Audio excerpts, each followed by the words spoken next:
तुलसीदास ने लिखा कि बड़नो रघुबर विमल जसु जो दायक फल चार। जीवन के जो पुरुषार्थ हैं, जिसको हर मनुष्य को ये चारों फल प्राप्त करना है, तो ये चारों फल जब तक हमको ज्ञान नहीं है कि वो चार फल क्या हैं जिसको हमको पाना है, तब तक हम किस फल के पीछे भागेंगे। ऐसे तो लिख दिया गया है, पढ़ने वाले पढ़ लिए हैं, लेकिन वो चार फल जो है ना, अर्थ, धर्म, काम, मोक्ष।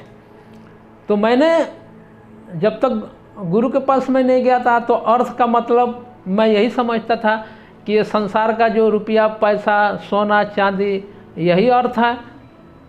लेकिन जब गुरु के पास जब मैं गया और आत्म अध्ययन किया, तो जब हमारे पास जब हमारा अपना स्वयं का ज्ञान हुआ, तो ज्ञान की दृष्टि से तब पता चला कि जिसको हम अर्थ समझ रहे थे वो अर्थ का परिभाषा बदल गया।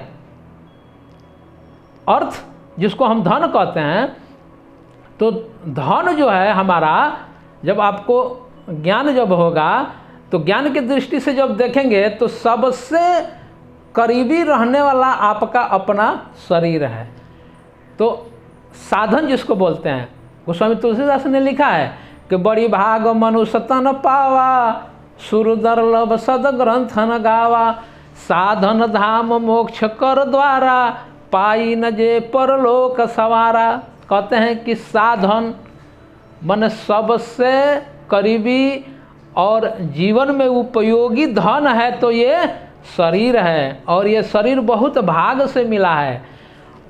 और दूसरा धन है स्वास्थ्य धन, क्योंकि ये साधन, ये जो शरीर है, ये शरीर अगर स्वस्थ नहीं है तो ये आप सब इससे अवगत हैं कि जब शरीर स्वस्थ नहीं रहता है तो हमारा क्या दशा होता है। तब हम हॉस्पिटल का चक्कर, डॉक्टरों के चक्कर हम काटते फिरते हैं। तो सबसे पहला हमारा धन है हमारा शरीर, क्योंकि ज्ञान की दृष्टि जब होगा तो हमारा शरीर जो हम कहते हैं कि हमारा शरीर है, हमारा शरीर है, तो हमारा शरीर, क्योंकि शरीर के बिना हम कुछ कर नहीं सकते हैं, कोई कर्म नहीं होगा।